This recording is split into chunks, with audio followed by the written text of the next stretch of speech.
Welcome to season 15 of the Parenting Aces podcast. I'm your host, Lisa Stone, and this week we have Martin Vinokur back from Tennis Europe, and along with him, one of his longtime coaches, Michael LeVan, is joining to talk about the 2026 Tennis Europe trip offerings to our junior players ages 13 to 18.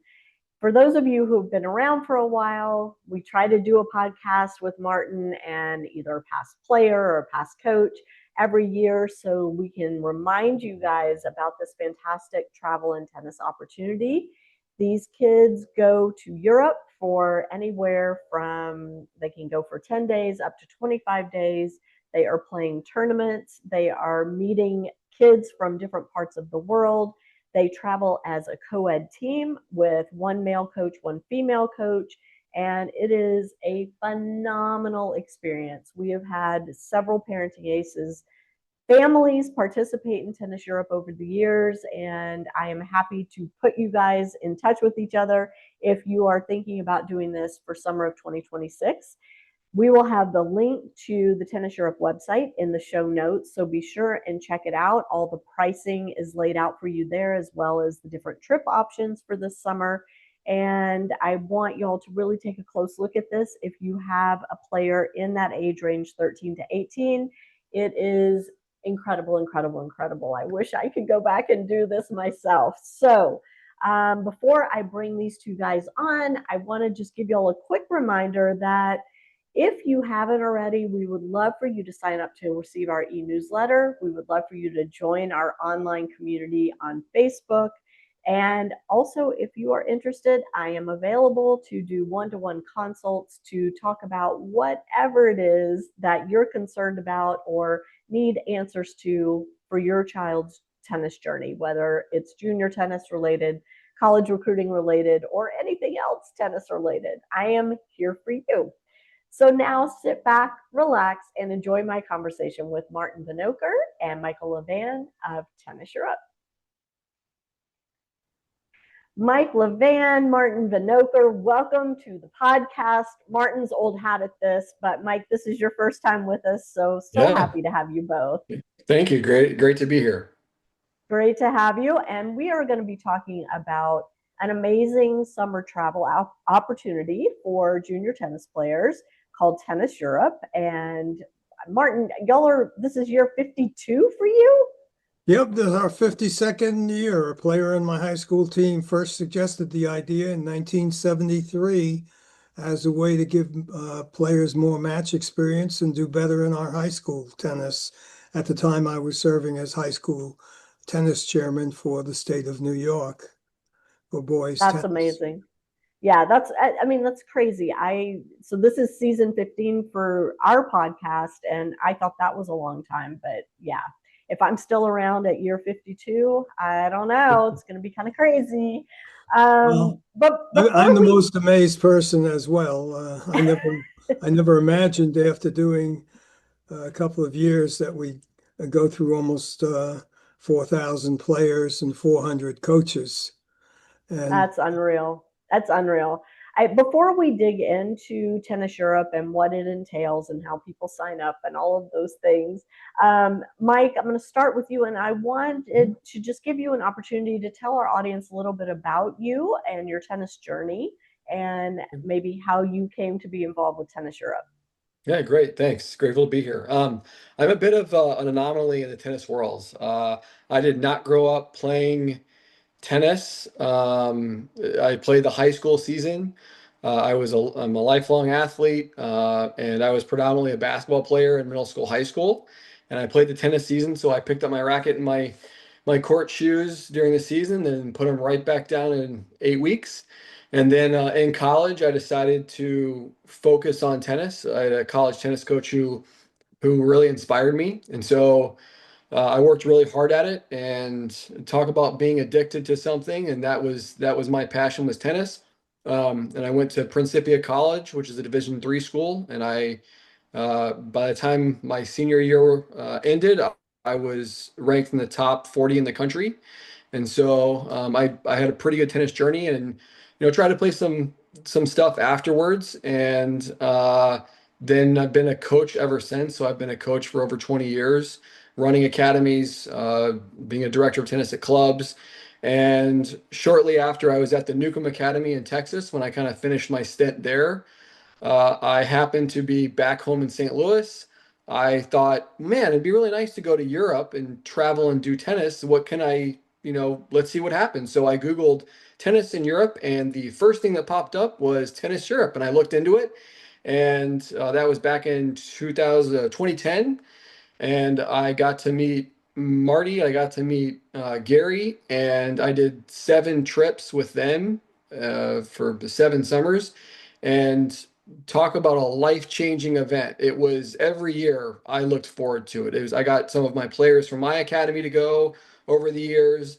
I met some wonderful colleagues and some great players who I still keep in touch with.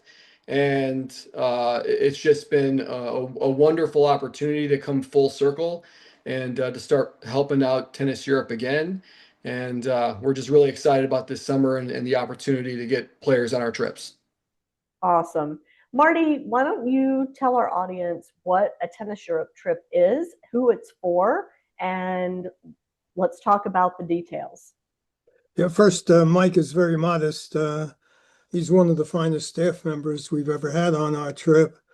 And the reviews of his coaching job have always been at the top of the list. So I'm delighted that he can stay with us. Many of our coaches have been with us 5, 10, 15 years. The goal of Tennis Europe is to play a lot of matches in a very short time under the pressure of tournament conditions. We're not a tennis camp. We're not a local clinic. We don't spend all our time at academies. You can be the world's greatest warm-up player, and I'm a USPTA Elite Pro myself, RSPA now. But it doesn't matter how many hours a day you practice. You could practice 8, 10 hours a day, but if you can't execute under the pressure of a match condition, what good is all the practice? Most coaches will tell you throughout the USA that the biggest failing of American junior tennis is we practice too much and don't play enough matches. The average European plays about 70 matches, 75 matches a year. The average American junior player plays about 30 to 35 matches a year. So we pick up where the academies, the clinics, and tennis camps leave off. We are not a tennis camp. We don't try to be a tennis camp. They teach you, we play you. So we work on mental approach, strategy, and tactics. We're on slow red clay in Europe, the surface of Europe. So you really have to be able to keep the ball in play, keep steady, and know how to set up a point 2, 3, 4 shots ahead. It's no coincidence that Europeans have been doing so well, both in the junior ranks and on the tour. They play a lot of matches from their youngest days. So if we can play 10, 20, even 30 matches in the course of 3 or 4 weeks, then come back and knock them dead in USTA or high school tennis, that's our tennis goal. A lot of matches, short period of time, coaches like Mike analyzing the matches, working in required practices where we correct the mistakes they made in the matches. So we practice every day. It is a serious-minded tennis trip. Now, obviously, being in Europe, you'd like to take advantage of your locations. You've been there, and it's a really fabulous experience, a really once-in-a-lifetime kind of experience to be able to spend time with Europeans, to socialize with them. Their tournaments, they really like to beat us, but at the same time, they're very, very friendly, more so these days than before, perhaps. And they go out of their way to make us feel welcome. They have tournament parties and barbecues and boat rides and movie nights. So it's not just playing your match and going home. It's more, getting to meet the people, seeing how their lifestyles are, socializing with them. And we become very close friends with many of our European tennis players. It's a great way to see another part of the world as a student athlete. And what distinguishes us from others is that first, we're playing tournaments. We don't just go to a tennis camp and hit the ball. We're playing tournaments, and we're playing a multiple of matches. You might play a 16 singles, 16 doubles, and an 18 singles in the same tournament. So you can really pile up the matches. The other thing, of course, is the quality of our coaching staff. We've had many top flight coaches. 3 of our coaches have won NCAA Division I or 3 team titles. James Ashworth at Duke, the men's coach, Tony Bresky at Wake Forest, Dave Schwartz at Claremont Mug Scripps. So we've been very fortunate in having top of the line coaches who watch you play, they analyze your matches, they discuss the matches with you, and then in our required practices, we correct the mistakes made in the matches. So that is the tennis part of Tennis Europe. You asked a long question. I did. The other part is the cultural aspects, which I've already mentioned. Not seeing Europe like a teen tourist or American Express tourist. We see Europe as a student athlete. And despite the world situation at the present time, they have been so welcoming and making us feel at home. They really roll out the red carpet. I used to teach European history before Tennis Europe began, so I'm very much into hitting some of the major sites. Now, we don't spend 10 hours in an art museum. We kind of do teen tour type of sightseeing, but we do go to Wimbledon. We have a ticket for the first day, and we go to the Tower of London, Prague Castle, and the Familia Sagrada in Barcelona, and Frank House. And many of our players, of course, are very good students, and they appreciate,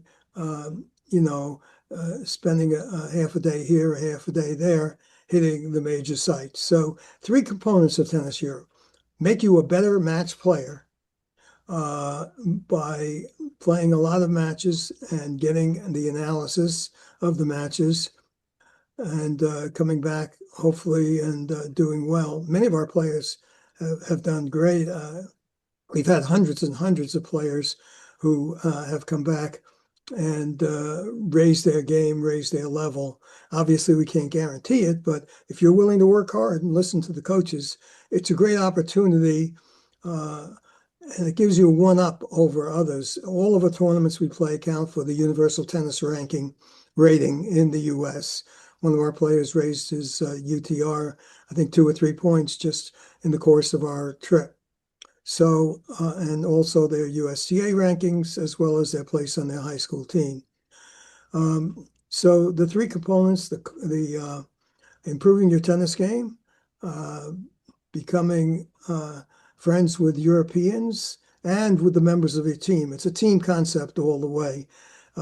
We spend a lot of time meeting players from all over the country. We had players from all 50 states. And as I say, we've gone now, this is our 52nd year. So you have 51 years of experience.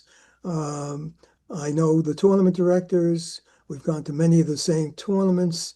I know which tournaments to select, which not to select, how to do entries in the French system, the Spanish system, the Prague system. You'll notice we go to some of the biggest tennis countries in the world, certainly Spain, and the women's tennis in the Czech Republic. So we try to go. I'm not concerned with winning and losing. In fact, most of our players, we have high school varsity players who've mastered the basics, many of them getting their first tournament experiences. Others have played a few tournaments here and there. I'm more concerned with, can we make you a better match player? We do have one top team of nationally ranked players where you need at least 2 stars on tennisrecruiting.net and top 150 in the section. So they go on a separate team with players of their ability. And then the other teams are high school varsity. After all, I was a high school coach for 22 years. And I like to feel there's a place for the high school varsity. A lot of good varsity players out there, and but once the season's over, they don't play very much. This gives them a chance to get ready for the next season to make their varsity. So I'll stop here and let you ask some more questions. Okay, great. No, that's awesome. Mike, let me go back to you and just ask you specifically, is there an age that this is for? Is there a specific UTR that this is for? Marty mentioned 2 stars on tennisrecruiting.net for that top team, but what else are you guys looking for in the players that you take? Yeah, great. So it's predominantly the 13 to 18 year age range. And I had a couple of trips. I had some players who were going to be a freshman in college, but they had just graduated from high school, so that's great. As far as UTR, we're not taking true beginners who have never picked up a racket or barely. We're looking for kind of that 3-4 UTR and above range. There are a lot of great players in Europe.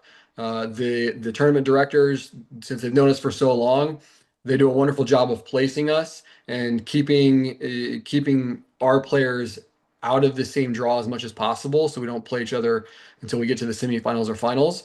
But those are the parameters as far as age and ability, that 13 to 18-year-old, and at least a 3 UTR. So as Marty has already said, they already know their forehands, their backhands, their serves, and maybe they just haven't had enough tournament play, and this is a wonderful way to do it. So We do they, ask, excuse me, we do ask for 2 references from school teachers for personal character, and 1 reference that they've mastered the basics, groove their strokes. Now, you do not have to be a great player. You can be just a beginning tournament player, but if you're ready to play matches, we'll kind of jumpstart your tournament career. Sorry. no, so what I was going to ask, so you definitely want players who know how to keep score, know how a tournament works. This isn't their first tournament experience. You want them We to have actually at have had least a little bit. players, we've actually had players, Lisa, who have never played in tournaments before. Not every high Okay. school varsity or junior varsity player has tournament experience. And in fact, there's a wide variety of ability levels, even in the high school ranks. I mean, you could be at Palos Verdes High School, or you could be at Scarsdale High School and still be an excellent player and be on the junior varsity because they have 50 players on their varsities and JVs. Yeah, totally. Okay, let's talk specifics for 2026. When are your trips going, and where are you going this year? I guess that one is for me. We're offering 3 teams. Obviously, if we have enough demand, we can run more teams. In past years, we've run anywhere from 1 team to 8 or 10 teams.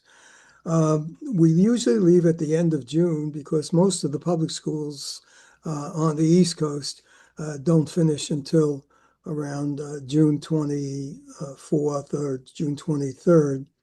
So our team, like the Grand Slam team, which is the one that goes to Wimbledon and then plays tournaments in the Czech Republic, in Barcelona, Spain, and in Holland, that one is leaving on June 26th and will finish either on July 20th or July 12th. We usually offer a full trip, which is about 25 days, and we offer a shorter trip. These days, people are pretty busy, and if they'd like to go for a shorter period of time, they can go for anywhere from 10 to 17 days. We have another team that goes to the Switzerland or the French Riviera, where Mike had his first trip. We play at Monte Carlo Country Club, where they have the ATP tournament. And then we'll play, as I say, either on the French Riviera or in Switzerland. And then we will play in various clubs in Italy, mainly in Milan, Florence, and in Rome. And then we have another team, as I mentioned, for our players who are ranked. so that we play them in a couple of satellite pro tournaments, which they really enjoy an awful lot. And that one, the Swiss one starts on June 27th and goes to July 15th. And the national team, as we call it, goes from June 27th to about July 20th. We try to be very cognizant of USTA ranking requirements, sectional ranking requirements, when high school tennis begins. In Illinois, it begins like the second week in August. So we want to make sure that the player can travel with us, use us as kind of a stepping stone to have a great high school season. And we've had players who during our trip were actually accepted to nationals, and we were able to, fly them right home. In fact, several of our players got to the finals in the USTA national clay courts, and they prepped for the clay courts by joining us in Europe for two or three tournaments on clay. Yeah, awesome. And you talk about the teams. The teams are co-ed, correct? They are co-ed, yes. And how many players per team and how many coaches per team? We usually have anywhere from 10 to 16 players per team. And we usually have from 2 to 3 coaches. We have one male and we have one female coach. I coach both boys and girls, and I can tell you it's essential to have one of each sex. In addition, I'm usually with the team either the full trip or most of the trip, depending on how many teams we have out there. We try to go very heavy on staff because our number one priority, of course, is supervision and chaperoning. That's the reason we've been going for 52 years, is the quality of our supervision. We have a 75-page coach handbook, which they prep for the trip, reading it. We have a CD tape. We have 2 3-hour orientation sessions. And then, of course, I'm there as kind of not to run the trip. The coaches run the trip. And as you can see, they're young, they're enthusiastic, usually the coaches between 21 and about 45. But with my expertise over the years, I try to help out wherever I can. Love it. Mike, let's go back to you and talk about the coach's role. It's a big responsibility taking a group of teenagers overseas and making sure that they do what they're supposed to do and behave themselves properly and, are well supervised, as Marty said. And that's from the parent side, of course, that's always a big concern. So can you talk about your experiences as a coach and ways that you maybe dealt with some things that have come up over the years that, kids are trying to push the limits sometimes, and how those things are handled? Yeah, great question.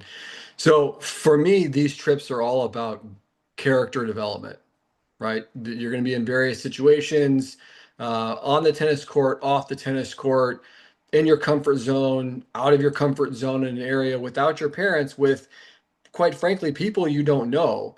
But what I always enjoyed is that first moment when we all meet at JFK Airport, and I was, I was usually kind of like a team leader, since I've been doing it for a while with my co-coach. And we'd get through, we'd make sure that everyone is under 50 pounds. Typically, the ladies had a little trouble getting their luggage under that 50-pound mark. It's the shoes. So many shoes. But once we go through security, we would just sit around for a couple hours, just, hey, let's play some games. Okay, give me your name, give me where you're from, give me something funny about yourself. And we all go through, we get to know each other. And it's really fun because by the end of every one of my trips that I went on for 7 years, we became a family, and we would meet other Tennis Europe, teams that we're traveling to and meet up with them in high. But it was really just a wonderful experience getting to know these players in such a short amount of time that you are living 24/7 with each other. And within a matter of 3 or 4 weeks, you have this lifelong bond. And as a coach, it's just really a really special experience to see, oh, everything that I've put in for these, leading up to these trips, on the trip, getting not a whole lot of sleep, making sure that everything was working smoothly. It really pays off because you can see the impact to the players and in the parents when they come back. I mean, the parents, I would get emails from parents going, I don't recognize my kid in some ways, in a very good way, right? Like they've Right. changed. And it's all due to this trip. And so that character development is such a crucial component of these trips. To your question of, do kids ever try and do things maybe they shouldn't be doing? Well, they're teenagers, so they're going to try and toe the line a bit. We do have a contract that they have to sign, of respecting, whether it's American drinking age or not sneaking out at night, just those very safe things. For my trips, we would also do uh, just our trip contract and come up with rules together in that kind of 2 hour period in JFK of, okay, what do we want this experience to become? How do we want to hold each other accountable and help these student athletes come up with things so that they're invested in that entire trip. And it always worked out really well. I never really had any problems with any of my trips, as far as misbehaving or sneaking out. Like no one ever tried that on any of my trips, and that's very that just doesn't happen with what we do in tennis Europe. Yeah, I love it. I keep thinking as I'm listening to you guys talk that I'm guessing for a lot of these kids, this is their first time to travel abroad, and to do Hmm. it without mom and dad can be a little bit scary. You're not familiar with the money, you're not familiar Hmm. with the food, you may not be familiar with the language. Right. Though I'm guessing most of the places you guys go, there are English speakers Hmm. available, but even being in a hotel without mom and dad sometimes is a little daunting. So, Hmm. uh, can you talk a little bit about the preparation that happens between the time that a student athlete applies and is accepted to Tennis Europe and the time that you actually meet up at JFK and head over? Can I add one quick note? Most Yes. players go on Tennis Europe without knowing anybody. Tennis is a Hmm. common denominator. It brings people together.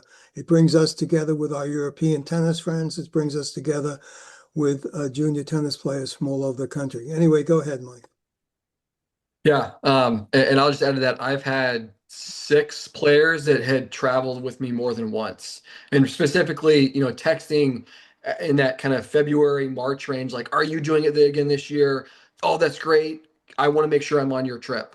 And then we all get back together, and it's like, we didn't miss a beat over the last 8 months, year.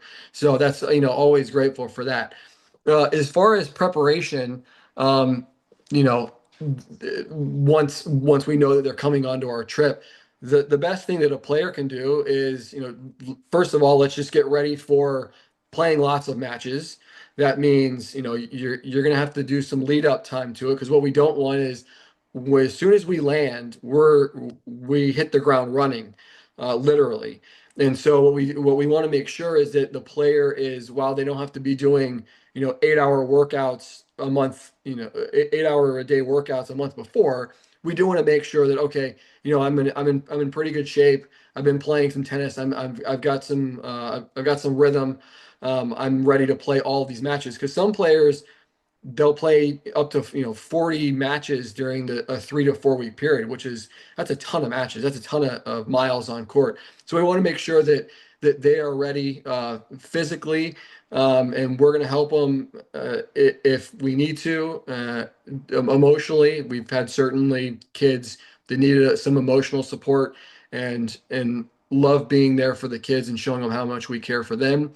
But that lead up time of, especially finding their rhythm, finding their groove, being in shape, and being prepared to grow. Like I said, it's such a wonderful growing experience. and being able to take everything in and try new things, getting out of your comfort zone, you will get out of these trips what you put in. And we just love seeing kids grow. As far as the preparation, as the director, I send out a mailing each month, everything from what to pack for the trip. We have a 20-page player handbook, and what airlines. We send out the name and address and phone number of every place we'll be going, and all the team members.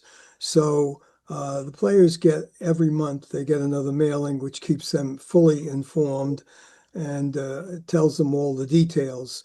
As far as preparing the coaches, once the coach is selected, usually in March or April, we send them our 75-page coach handbook, which we ask them to read a couple of times. We also have a CD player of 2 hours in length, which they listen to. And then we have a 3-hour orientation first weekend in June, and then another 3-hour orientation. The first is a general orientation. The second is a team-specific orientation. And wherever possible, I try to do a day-by-day summary in writing or, online, so they know each day what to expect and when the tournament's beginning, where the practice courts are located. There's a lot of details involved, from booking hotels, and that's where, again, the experience comes in. When you've had this many years of experience, I'm not saying we're perfect, we're certainly not.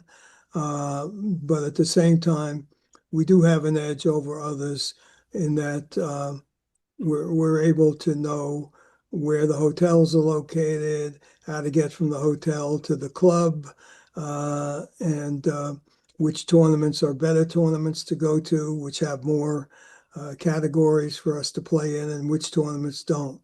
So I think preparation is a very important part of every Tennis Europe trip, both for the coaches and the players and the parents as well. We want the parents to feel comfortable. I have some gray hairs now. When I started Tennis Europe, I didn't, but we realize that we're taking the most precious possession of each parent.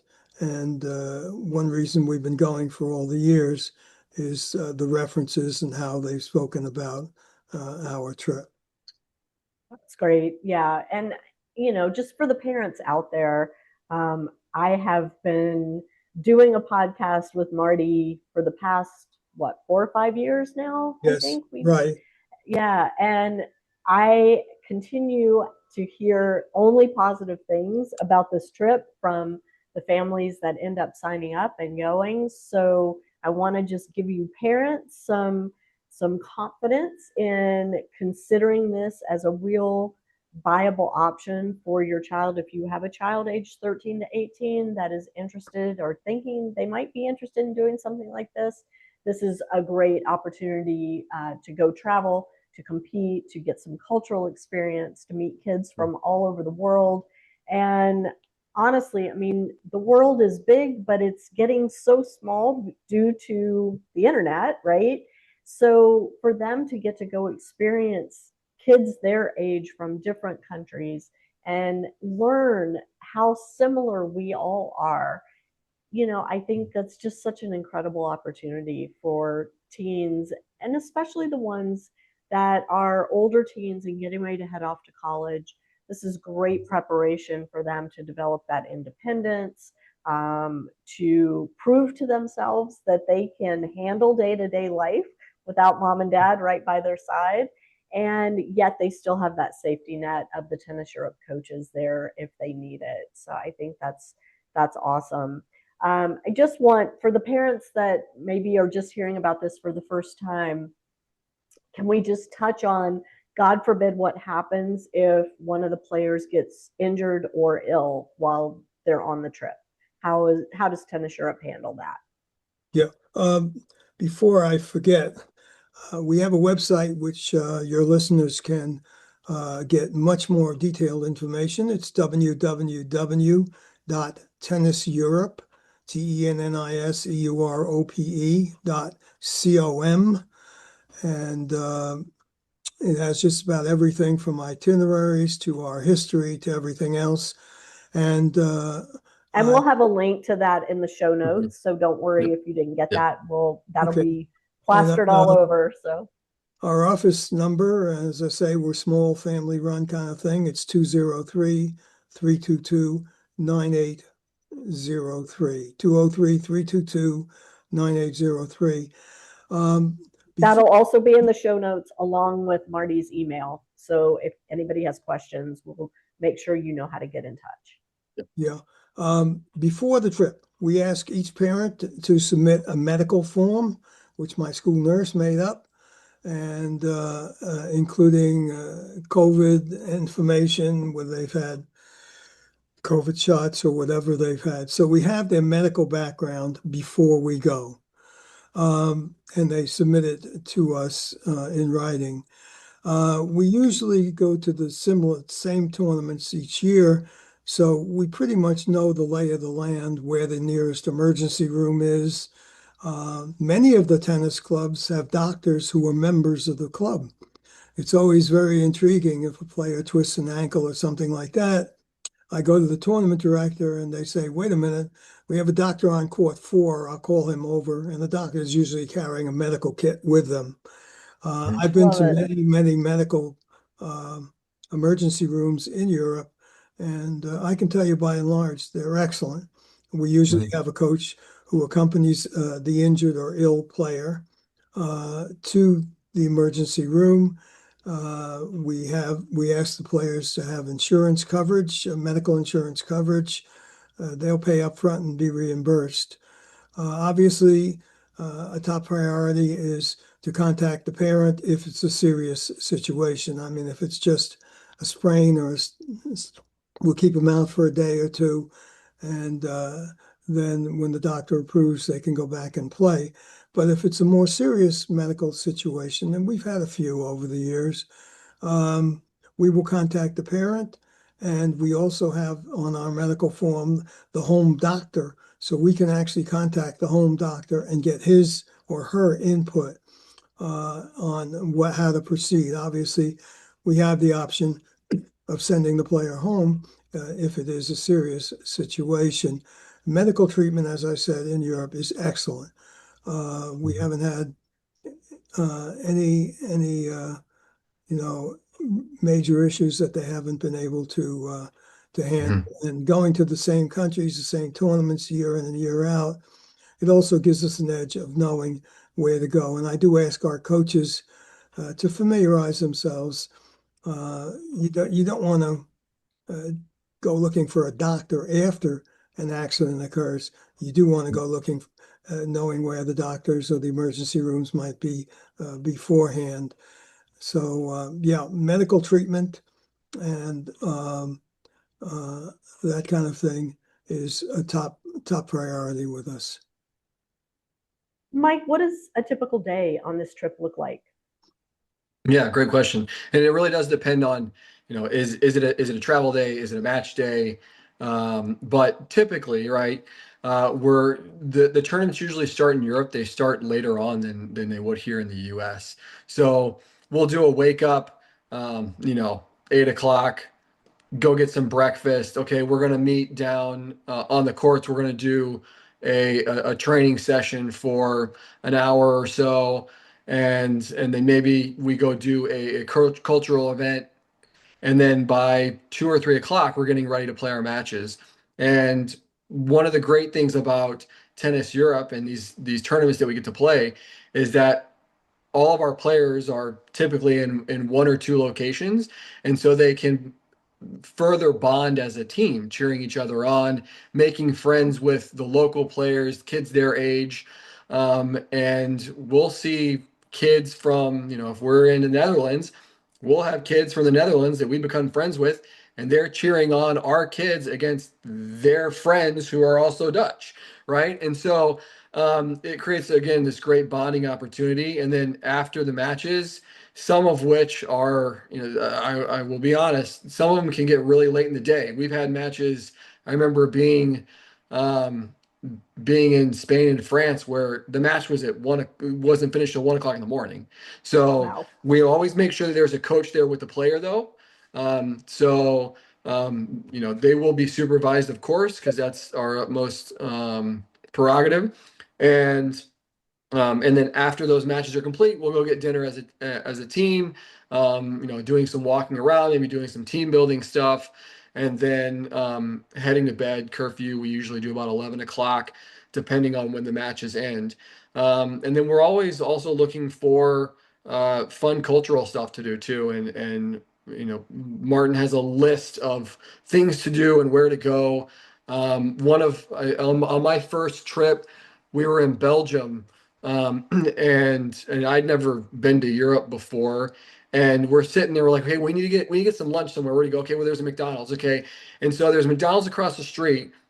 Some people are getting coffee at Starbucks, and right next to us is a castle, which was a staging area for the Second Crusades. I mean, it just blew my mind. We go in the castle and we've got Starbucks and McDonald's, and this thing's been around for 1,000 years. And it's just such a cool experience to have. We don't really get that kind of stuff here in the US where our culture is not that old yet.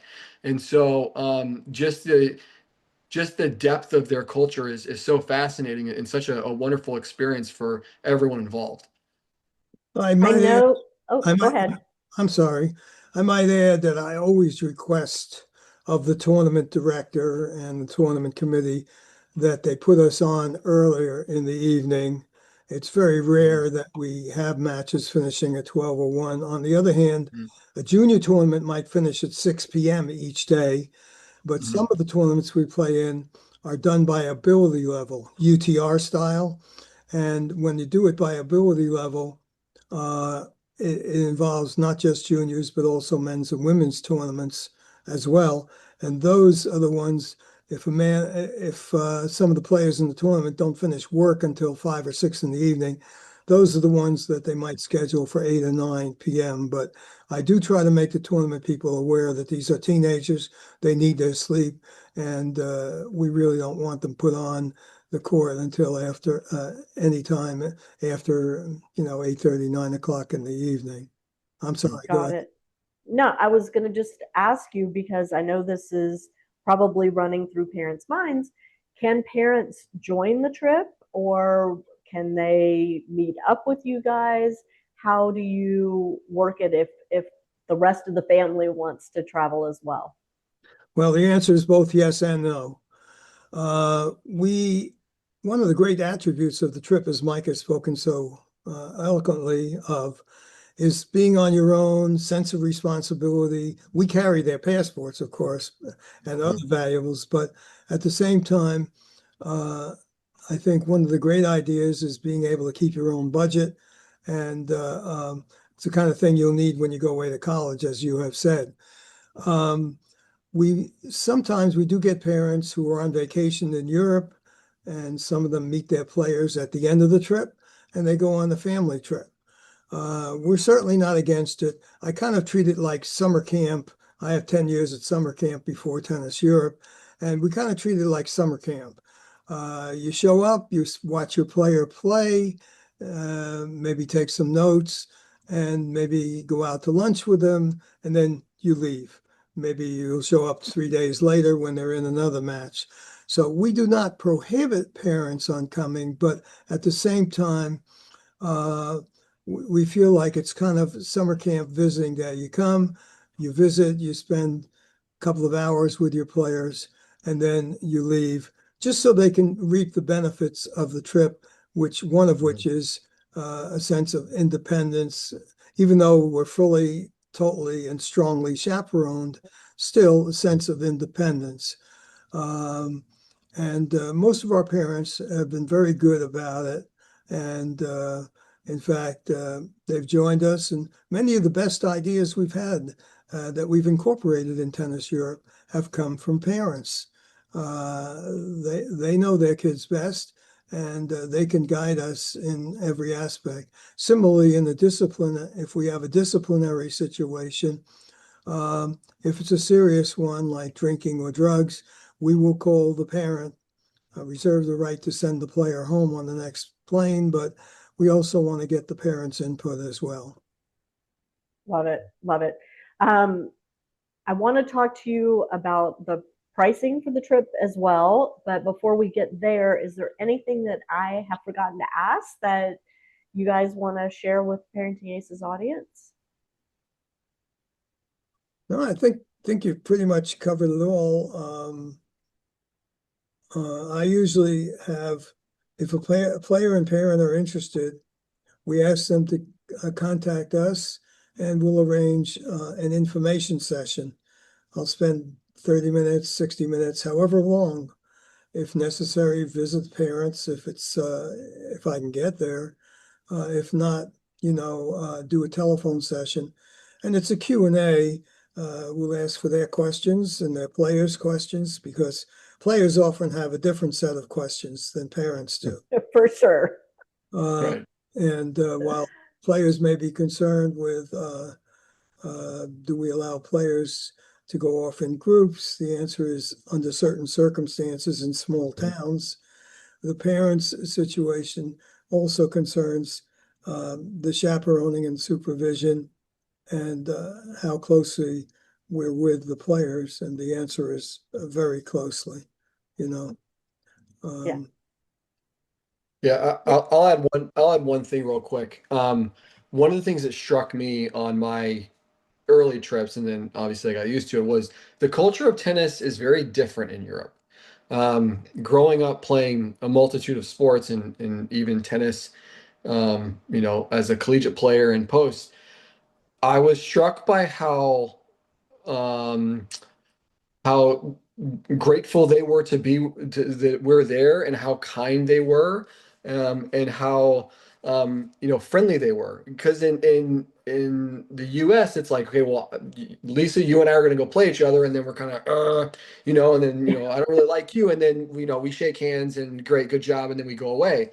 Over there, uh, the winner typically buys the loser a drink, and then you sit down, a Coca-Cola or a Sprite, and then you sit down and you talk for an hour. And at first, our kids are it's kind of weird, but as they get used to it, because that's different, right? I mean, we don't do that here. Like, if No, we do not. no, and Maybe so, we need to. yeah, I think it especially might make in life a lot nicer on right, the there tournament you go. circuit.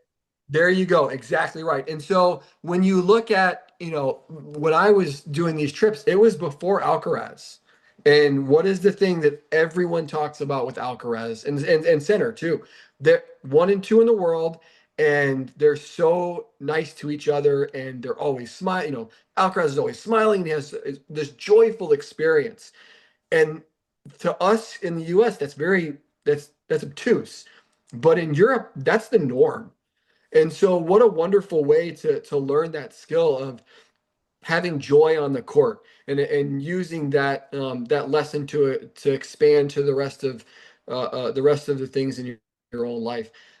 So it's one of many wonderful experiences, and eye-opening that a player will get on Tennis Europe.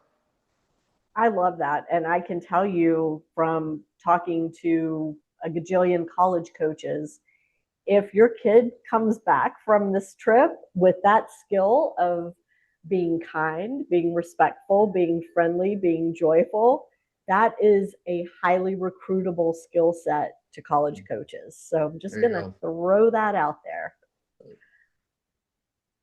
All right, Marty, let's talk dollars and cents. What does it cost to have your player join Tennis Europe? Well, it's on our website. If you go to www.tenniseurope.com and click on our trips, there's a so each trip is a different price because they're different lengths, right. and you visit. And the price range is from anywhere from the 7,000s to about 11,600. Mm-hmm. We actually have longer trips than others do at a less expensive price. I'm very the cost, I'm sorry to interrupt you, but the cost includes the flight from JFK? No. Okay. The cost actually includes 2 to 3 flights within Europe. Let's take our Grand Slam team. We fly into London. I'm a travel agent, so I try to get the best group rates that we can possibly get. It's You ranged. wear so many hats. Well, actually, with due modesty, uh, I I'm sometimes flattered that others have taken up in my footsteps. I guess that's the biggest form of flattery. But yes, I was a social studies teacher for 10 years. I was a high school tennis coach, USPTA Coach of the Year in our Eastern Division. Um, I am certified as a guidance counselor, college counseling specialty, and I even wrote a book, but Who about knew? tennis in Yeah. Europe. But uh, as far as the pricing goes, the shorter trips are the ones in the 7,000 to 8,000 range. The 25-day trip is the one that's more expensive. As you probably know from your own travel experiences, Europe has gotten very expensive since COVID. Everything is much more expensive than it used to be, and we've increased less than 5% a year, and I'd like to keep it that way. But at the same time, when we're getting bills for rental cars and a big item is insurance, liability insurance, Sure. workers' compensation insurance. If you're going to do a good job, you've got to do a professional job. You can't just jump on a plane with 5 kids and say you're running a trip. Right. So you got your 17-day trips in the 7,000 to 8,000 range. You have a team like the Swiss to Italy team, which is around in the 8,000s. And then you have the 25-day trips, which are more expensive.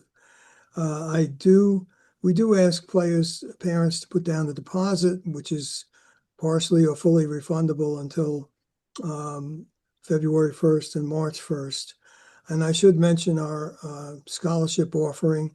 We have matching grant awards if a player works at a job or has donations from people outside the family. We will match up to $1,250 a player, depending on the length of the trip. So that's our way of giving back. And also, I think you have to look at what you're getting for the money. You're getting a once-in-a-lifetime experience. The price does cover breakfast, dinner, housing, entry fees to the tournaments, which can be considerable. It includes renting practice courts, renting minivans, 3 flights within Europe. We had a flight last year from London to Prague, and then from Prague to Barcelona, and then from Barcelona to Amsterdam. Those actually are considerably expensive. So I'd be glad to explain the finances to parents and players when I'm talking to them for an information session. Awesome.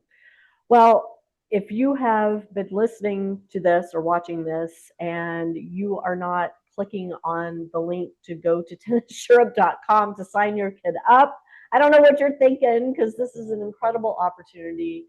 I want to encourage everybody that's got a player in the age range 13 to 18. If you're looking for an incredible travel, competition, social, historical opportunity for your child for this coming summer, please, please, please be sure to click the link in the show notes and learn more about Tennis Europe. At the very least, you can schedule an information session. There's no obligation to do that.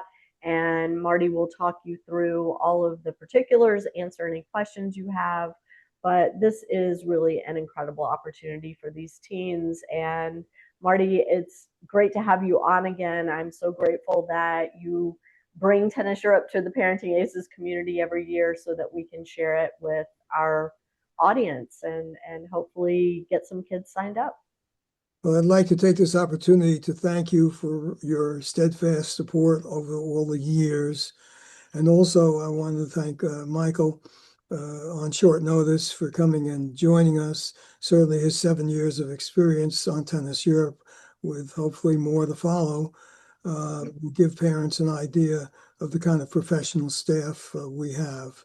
So we look forward to hearing from you. Our peak recruiting time is usually now for the next couple of months. And we'd be glad to give full references from past participants. As I say, we have 4,000 of them. So you can check on us and make sure that you're confident that we can do a professional job and bring your player home safe and well supervised and with a great and most memorable experience. I'm always impressed when I hear every now and then from a parent who's now 50 years old or 60 years old, and they were with us in the 80s and 90s, and they speak of this as a transformational experience.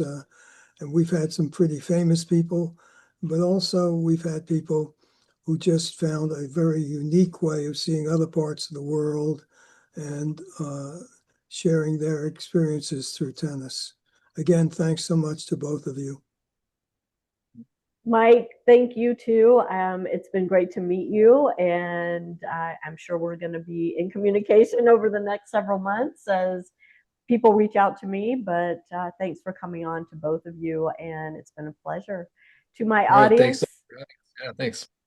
Thank you. To my audience, thank you so much for tuning in. We'll catch you next time on Parenting Aces.